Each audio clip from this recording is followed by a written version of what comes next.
आप नहीं जाएंगे उस वक्त तक भी मरीज तंदुरुस्त नहीं हो सकता। आपका कमाल ये है कि आपका पास मरीज आता है, कहता है जी मुझे तो ना बहुत ज़्यादा मेले में दर्द रहता है, ये होता है वो होता है। अगर आपने उसकी तहरीक तजवीज़ करके उसके मुताबिक इलाज किया तो अगली दफ़ा जो मरीज आएगा, हकीम साहब मैंने तो आपको मैदे की शिकायत की थी, मुझे तो कभी कभी सर दर्द भी हो जाता था, वो भी हट गया, मुझे तो टांगों में खिंचाव हो जाता था, हकीम साहब मेरा तो वो भी हट गया, हकीम साहब मेरे पेशाब में जलन होती थी, मेरी तो वो भी हट गई है। जब आप सही मजाज के मुताबिक दवाई तजवीज़ करेंगे, मरीज के सिम्टम के लिए आपके पास इलाज कराने के लिए आया है, उसका वही सिम्टम ठीक नहीं होगा, बल्कि उसके जिस्म की तमाम सर से पाँव ले तक जितने भी थोड़े बहुत सिम्टम जिसे वो अभी फील नहीं कर रहा, जिसे वो अहमियत नहीं दे रहा, वो भी ठीक हो जाएंगे। असल में जब तक आप, जैसे भाईजान बार बार कहते रहे हैं, जब तक आप फितरत को नहीं देखेंगे, जब तक आप कुलियात और कानून और रसूल को नहीं देखेंगे, उस पर दस्तखत नहीं करेंगे, मजरबात जुअल मजरबात में फंसे रहेंगे, कभी भी कामयाब नहीं हो सकते। हमारा तो ये होता है कि सूरत अंदाज का ना कोई अच्छा सा नुस्खा बता है। साबर साहब के सालों में आता है, उन्होंने किसी ने लिखा जवाब में, उन्होंने क्या दिया, उन्होंने कहा जी ये नुस्खा है, इसके बड़े फायदे लिखे हैं। साबर साहब इसके तो बड़े फायदे लिखे हैं, लेकिन हमने देखा है मरीजों को फायदा ही नहीं होता। साबर साहब ने उनके सालों में मौजूद है ये जवाब, उन्होंने कहा नुस्खे में कोई शक नहीं, देने का तरीका आना चाहिए, देने का असूल आना चाहिए, ये पता होना चाहिए कि ये किसको देना है। ये सिस्टमैटिक जो इलाज है वो नहीं करना चाहिए, सिस्टमैटिक साइंटिफिक फितरी इलाज। और अफ़ाल और अदात को दुरुस्त करो, क़वाम खून को दुरुस्त करो, दौरान खून को दुरुस्त करो, फितरत का निज़ाम जो जहाँ रुकावट आई है जिस्म के फितरी अफ़ाल में, फितरी फिजियोलॉजी में, उसको गैर फितरी को फिर फितरत पे आप जारी कर दें, कायम कर दें, मरीज सांस से लेकर पाँव तक, और आपका विदा हो जाएगा और पता नहीं कितनी दुनिया वहाँ से आएगी। तो ये यही बात है। तकरीर कल को फिर करेंगे, बहुत वक्त हो गया। अरकान के जो मिजाज हैं, आग, हवा, मिट्टी, पानी के, वो काफ़ी हकीमों के पास ले गई, वो अभी बालिग नहीं हुई थी बच्ची, कहती इसको लकोरिया हो गया। हकीमों ने दवाई दी, सिपारी पाक टीम जो भी दिया, कोई फ़ायदा नहीं। जब मैंने उसकी नब्ज़ देखी तो वो आसाबी नब्ज़ थी उसकी, तो रतूबात का इखराज शुरू हुआ।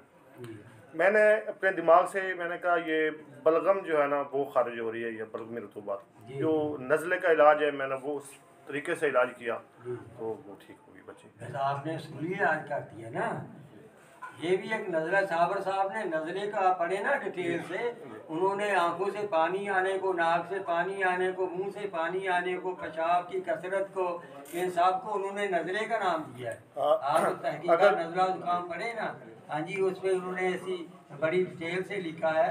लेकिन बच्चियों छोटियों को क्यों लिकोरिया हो जाता है? ये तो आप गैर फितरी भाई ठीक साहब ने कहा, ये देखते हैं ड्रामे, ये फिल्में, और ये जो बाजारों में जाके औरतें नंगे सिर और ऐसे फिर रही हैं सारी, हाँ जी, और लड़के फिर रहे हैं पैंटामे पाई आ के जिम्मे नंगा ही आ, कि वो जड़ी छोटी बच्ची ने देखना जिनसी अंदाज, बच्ची 5 साल हो जा 20 साल बच्ची, इसलिए उसका माहौल असरअंदाज होगा, ये सब माहौल का असर होगा। जब तक हमारा माहौल ही ठीक होगा, बच्चियां क्यों पहले जवान हो रही? एक तो हमारी ग़िज़ाएं ठीक नहीं, बर्गर खा लो, पिज़्ज़ा खा लो, लेज खा लो, पापड़ खा लो, ये सारी चीज़ें जो हैं ये उसकी उम्र से पहले बलूगत की उस लड़की में अलामात पैदा कर देती हैं, लड़के में अलामात पैदा कर देती हैं, बेसमझ होते हैं, फिर गलतियां करते हैं, अपने आप को तबाह कर लेते हैं। सर जी, एक सवाल के तिब में महारत हासिल करने के लिए अतिबा कराम को आप क्या पैगाम देंगे? देखें जी, तिब में महारत करने के लिए practice makes a man perfect. जितनी भी साइंसें हैं, MBBS 600 तक खप जाते हैं वो पढ़ के। उन्हें साल हाउस जॉब तक ना करें, प्रैक्टिस की जाती, साल एक हाउस जॉब करते हैं। तो इसलिए भाई जब तक कोई उस्ताद की मार नहीं खाएगा, जब तक किसी का माहिर उस्ताद के पास जाकर प्रैक्टिकली नहीं सीखेगा, उसे कॉन्फिडेंस पैदा नहीं हो सकता।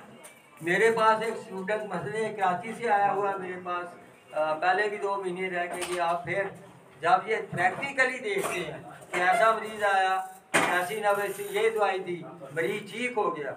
इन पे अगर आप कहेंगे कि हवा का मुराद गर्म है तो फिर तो गर्म तार है, तो फिर आगे हिसाब का भी गर्म तार है।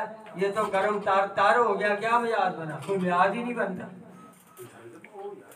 उजलात से जिस्म में रिया बढ़ती हैं, गैसेस बढ़ती हैं, जिस्म में घुलती खुशी। भाई तुम्हारे जिस्म में कैल्शियम कहाँ बढ़ता है? तुम्हारे जिस्म में अर्दी मादे कहाँ बढ़ते हैं? तुम्हारे जिस्म में यूरिक एसिड कहाँ बढ़ता है? तुम्हारे जिस्म में कोलेस्ट्रॉल कब बढ़ता है?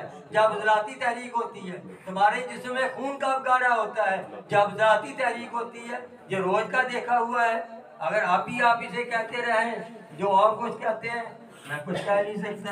अल्लाह। एक छोटा सा सवाल था, 1 मिनट।